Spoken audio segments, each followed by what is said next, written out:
मन असता पवित्र सदाकाळ वाचावे श्री गुरुचरित्र. नमस्कार, मी पूनम. मी आपल्या यूट्यूब चॅनलमध्ये तुम्हा सर्वांचं अगदी मनापासून स्वागत करते. तुमच्या सर्व इच्छा स्वामी महाराज लवकरात लवकर पूर्ण करोत ही स्वामींच्या चरणी प्रार्थना करते आणि आजच्या आपल्या या व्हिडिओला सुरुवात करते. स्वामी समर्थ महाराजांची पुण्यतिथी येते लवकरच 15 एप्रिल रोजी. हा दिवस प्रत्येकालाच हवा असा वाटत असतो, पण या दिवशी केलेल्या सेवा, ज्या काही महाराजांच्या चरणी आपण सेवा रुजू करतो, त्या सगळ्या आपल्यासाठी काम करत असतात. त्यामुळे यावेळेस सप्ताह काळ देखील सुरू होणार आहे. ज्यांची ज्यांची आजपर्यंत इच्छा होती की पारायण करण्याची, गुरुचरित्र पारायण करण्याची, ज्या घरामध्ये गुरुचरित्राचं पारायण होतं त्या घरामध्ये कधीच कशाचीच कमी पडत नाही, एवढं लक्षात घ्या. आणि गुरुचरित्राचं पारायण करणं तुमच्या मनात देखील येणं ही देखील महाराजांचीच इच्छा असते. त्यामुळं जर गुरुचरित्र पारायण आजपर्यंत तुम्हाला करता आलं नाही आणि तुम्हाला पारायणामध्ये भाग घ्यायचा आहे, तर साप्ताहिक पारायण हे 9 एप्रिल ते 15 एप्रिलपर्यंत असणार आहे. गुरुचरित्राचं पारायण आपल्याला या काळामध्ये करायचं आहे. स्वामी समर्थ महाराजांची पुण्यतिथी ही 15 एप्रिल रोजी आहे आणि साप्ताहिक पारायणाला सुरुवात 9 एप्रिलपासून होणार आहे. 9 ते 15 एप्रिल असं आपल्याला 7 दिवसांचं साप्ताहिक पारायण हे करायचं आहे. तर या पारायण काळामध्ये कोणकोणते नियम पाळायचे, कशाच्या पद्धतीनं आपल्याला नियमांचं पालन करायचं आहे, आपल्याकडून जर काही चूक झाली तर काय होईल, तर या सगळ्या गोष्टींची माहिती आजच्या व्हिडिओमध्ये आपण बघणार आहोत. गुरुचरित्राचं पारायण कशा पद्धतीनं निर्विघ्नपणे पार पाडायचं हेच आजच्या व्हिडिओमध्येही मी तुम्हाला सांगणार आहे. त्यामुळं व्हिडिओ न स्किप करता शेवटपर्यंत पहा. तुमच्या हातातून जर काही चूक घडते तर ती चूक घडल्यामुळं तुम्हाला त्याचं फळ मिळत नाही किंवा त्याचे उलटे दोष तुम्हाला लागत असतात. त्यामुळे गुरुचरित्राचं पारायण जर करायचं असेल तर त्याचे सर्व नियम अटी आपल्याला पाहिल्याच गेल्या पाहिजेत आणि या सगळ्या गोष्टी आपल्याला माहीत असणं अतिशय गरजेचं आहे. त्यामुळे आपल्याला गुरुचरित्राचं पारायण करायचं आहे. 9 तारखेला पारायणाला सुरुवात होणार आहे. त्यामुळे अगोदरच मी व्हिडिओ हा टाकते. कारण काय असं होतं की आपल्याकडे एकतर पारायण करायचं असतं, आपल्याकडे ग्रंथ नसतो आणि आपल्याकडे ग्रंथ घ्यायला तेवढा वेळ मिळत नाही किंवा आपल्या मनाची तयारी देखील होणं ही तितकंच महत्त्वाचं आहे. कारण कधी कधी असं होतं, गुरुचरित्र पारायण काळामध्ये होणारा त्रास वगैरे यामुळे तुम्ही पारायण करायला जात नाही, तुमचे पाय तिथंपर्यंत पोहोचतच नाहीत. लोकांचे वेगवेगळे अनुभव असतात. त्यामुळे तुम्हाला वाटतं की गुरुचरित्र पारायण अतिशय कठीण आहे, अतिशय अवघड आहे आणि त्यामुळे तुम्ही पारायण करत नाही. या काळामध्ये जो त्रास होतो त्यामुळे देखील तुम्हाला भीती वाटत असते. पण ही संपूर्ण भीती तुमच्या मनातून काढून टाकायची आहे. कोणत्याच प्रकारचं अवघड नाही आहे पारायण करणं. हे त्याच पद्धतीनं फक्त नियमांचं पालन तुम्हाला करायचं आहे. या नियमामध्ये राहून जर तुम्ही पारायण केलं तर तुम्हाला कसलाच त्रास होणार नाही आणि जो त्रास होतो त्या त्रासातून देखील महाराज तुम्हाला बाहेर काढतात. तुम्हाला थोडाही त्रास महाराज होऊ देत नाहीत. स्वामी महाराज साक्षात उपस्थित असतात, ते साक्षात तिथं हजर असतात. त्यामुळे दत्त महाराज, स्वामी महाराज तुम्हाला कसलाही त्रास होऊ देत नाहीत. त्यामुळे तुम्हाला त्रास होतोय असं जाणवतं त्यावेळेस जर एकदा फक्त एक हाक मारली महाराजांना स्वामी म्हणून, त्यावेळेस तुम्हाला तुमचा क्षणात त्रास पूर्णपणे दूर होणार आहे. आता यासंबंधीचा व्हिडिओ म्हणजे त्रास काय होतो, कशामुळे होतो, कोणत्या कारणांमुळे होतो हे तुम्हाला नीट असं समजलं असेल. आता मी तुम्हाला सांगते की पूजा मांडणी कशी करायची, संकल्प कसा करायचा, कोणकोणत्या नियमांचं पालन करायचं.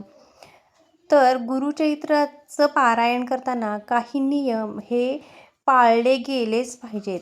तुमच्या जवळपास जर मठ असेल तर तिथून दिंडोरी प्रणीत हा तुम्हाला गुरुचरित्राचा ग्रंथ आणायचा आहे. एक लाल रंगाचा कपडा घ्यायचा आहे. बघा, लाल रंगाच्या कपड्यामध्ये हा ग्रंथ पॅक करून ठेवायचा आहे. कारण हा ग्रंथ उघडा कधीही ठेवायचा नसतो. त्यामुळे तुम्ही कोणताही ब्लाऊज पीस असेल, लाल रंगाचा असेल किंवा पिवळ्या रंगाचा असेल तरी देखील तो चालणार आहे. अशा पद्धतीने एक कपडा घ्यायचा आणि त्यामध्ये गुरुचरित्राचा हा ग्रंथ तुम्हाला गुंडाळून ठेवायचा आहे.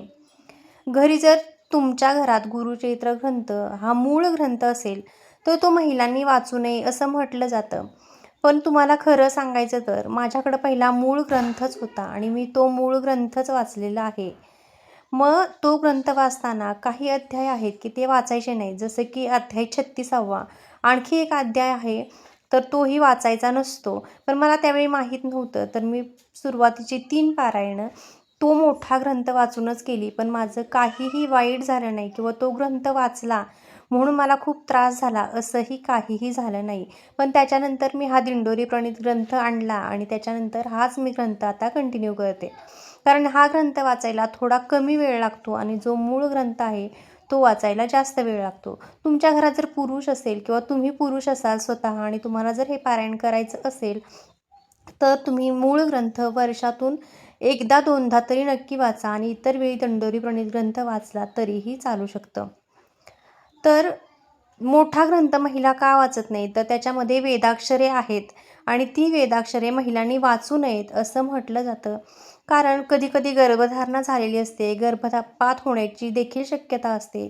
कारण त्याची जी शक्ती असते ती महिला महिला पेलू शकत नाही. त्यासाठी हा ग्रंथ परमपूज्य गुरु माऊलींनी बनवलेला आहे. त्यामुळे तुम्ही दिंडोरी प्रणीतच ग्रंथ वाचा.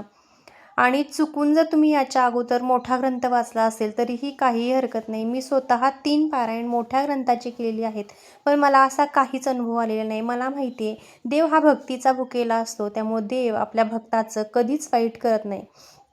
त्यामुळं तुमच्या जवळच्या केंद्रामध्ये जर तुम्हाला ग्रंथ मिळाला तर तो ग्रंथ तुम्ही आणू शकता. दुसरी महत्त्वाची गोष्ट की तुम्हाला पारायण 9 तारखेपासून करायचे.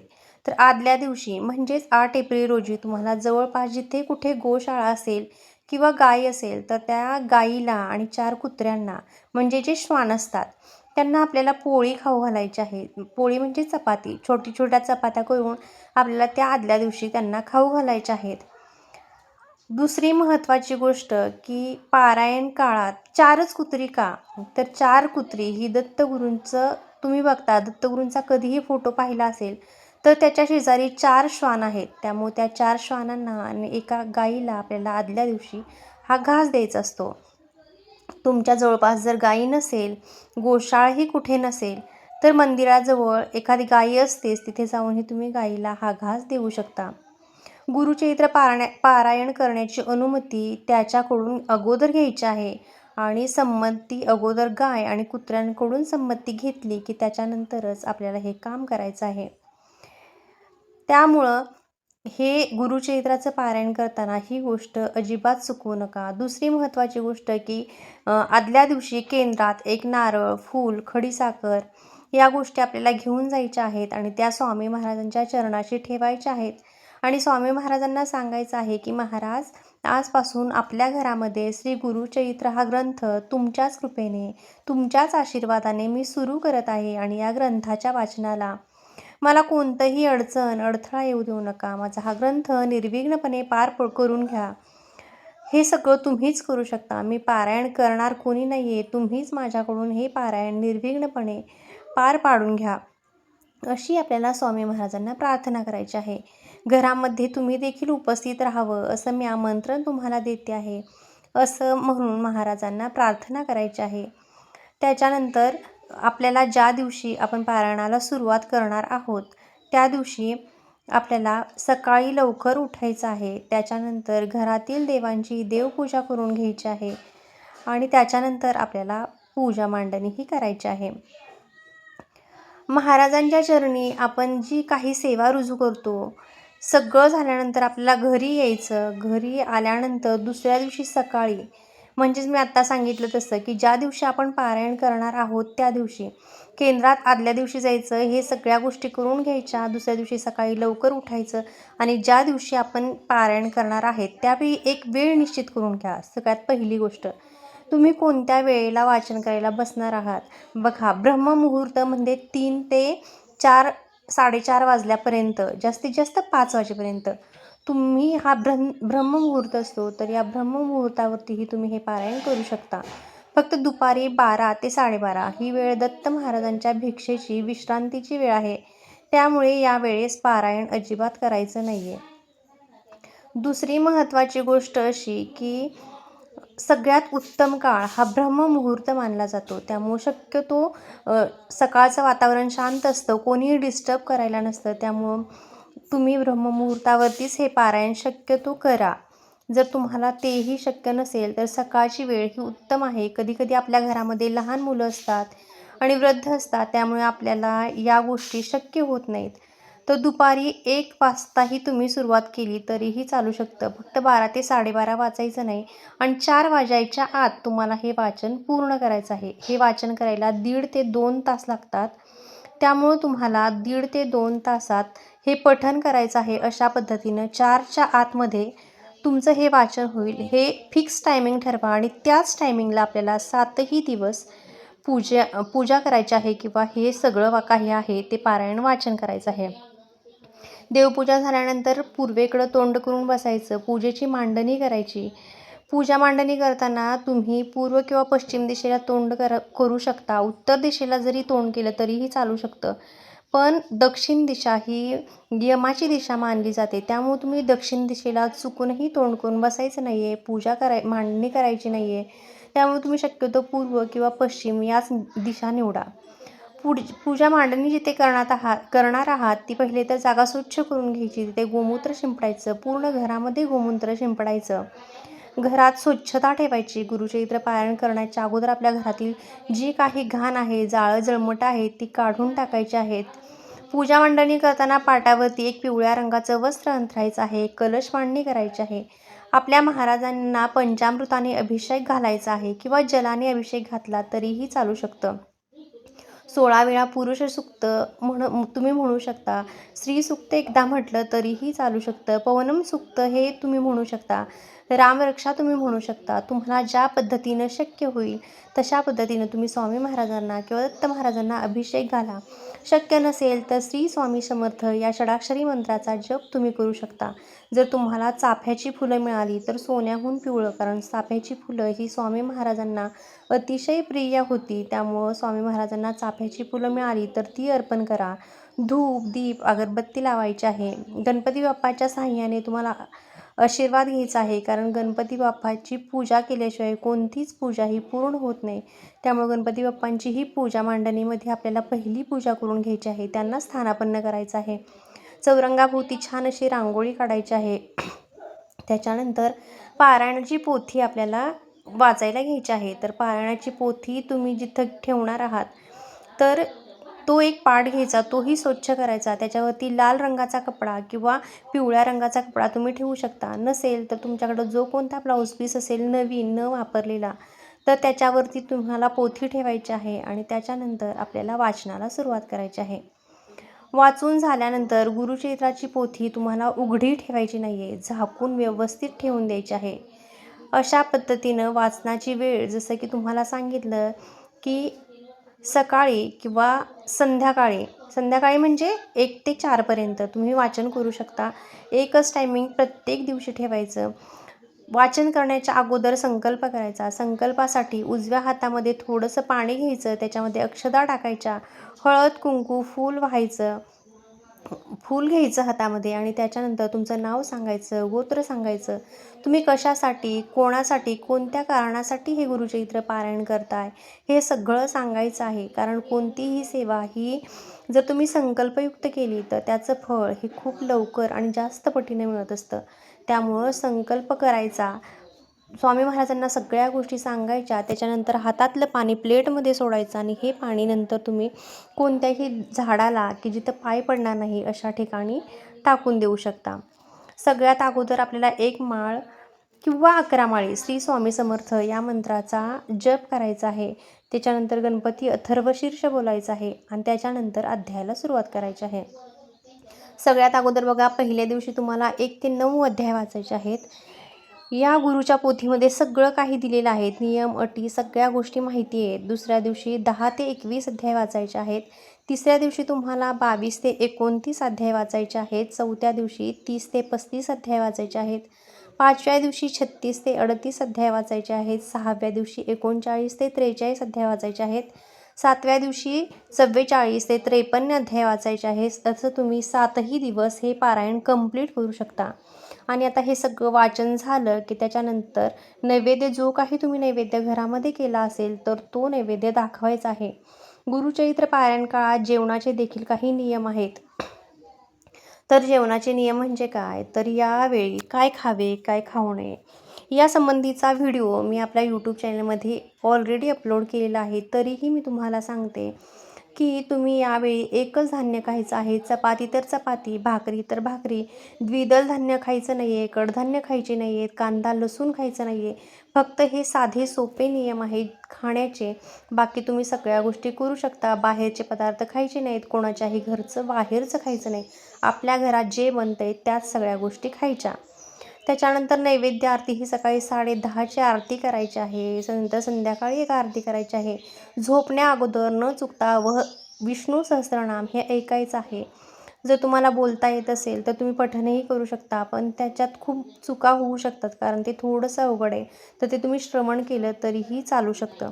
तुमच्याकडून जर दिवसभरात काही चुका झाल्या असतील तर क्षमा मागण्यासाठी आपल्याला विष्णू सहस्त्रनाम हे ऐकायचं असतं. त्यासाठी झोपताना आपल्याला विष्णू सहस्त्रनामाचे पठण करायचे आहे किंवा तुम्ही श्रवण केलं तरीही चालू शकतं. त्याच्यानंतर महाराजांना मुजरा करायचा. झोपताना डाव्या कुशीवर झोपायचं. आता ही नियम अटी बघा काय आहे. डाव्या कुशीवरती झोपल्यामुळं आपल्याला स्वामी महाराजांची प्रचिती येते किंवा स्वामी महाराज स्वप्नात येऊन आपल्याला काहीतरी संकेत देतात असं म्हटलं जातं. त्यामुळे या गोष्टी तुम्ही अवश्य करा. या काळामध्ये पिरियड्सची डेट बघून आपल्याला पारायणासाठी बसायचं आहे, कारण हे पारायण कधीही अर्धवट सोडत नाहीत. तुम्हाला ते पूर्णच करावं लागतं. त्यामुळं तुम्ही तुमची डेट जी आहे तर ती बघून बसा. आणि चुकून जर काही सुतक विटाळ अडचणी जर काही आल्या तर कोणातरी कडून ते पूर्ण वाचन करून घ्या. पण हे पारायण कधीही अर्धवट सोडून देत नाहीत. त्यामुळे या सगळ्या गोष्टींचा पहिले विचार करा आणि त्याच्यानंतरच आपल्याला पारायणाला बसायचं आहे. काही गोष्टी अशा असतात की आपल्याला कळतही नाही, अचानक होतात. त्यामुळे आपण काही गोष्टी नाही पाळू शकत. पण तरीही शेजारपाजारची कोण असतील तर त्यांच्याकडून हे पारायण करून घ्या. आणि अशा पद्धतीनं साध्या सोप्या पद्धतीनं जर तुम्ही हे पारायण केलं तर तुमची इच्छा स्वामी महाराज नक्की पूर्ण करतील. आणखी एक महत्त्वाचे नियम तो म्हणजे आपल्याला यावेळी बेडवरती झोपायचं नाही आहे, सोफ्यावरती बसायचं नाही आहे. तुम्ही सगळ्या सुखांचा त्याग करायचा आहे. खाली बसायचं, सतरंजी टाकून सतरंजीवरती झोपायचं, ब्रह्मचर्य पाळायचं. अशा साध्या सोप्या ज्या काही नियम आणि अटी आहेत तर या सगळ्या अटी पाळून तुम्ही गुरुचरित्राचं हे पारायण करू शकता. घरात मांसाहार अजिबात बनवायचा नाही आहे. आपण म्हणतो की स्वामीचरित्र सारामृत वाचताना मी स्वतः पाळते, घरातली खातात, पण गुरुचरित्राला या गोष्टी अजिबात चालत नाहीत.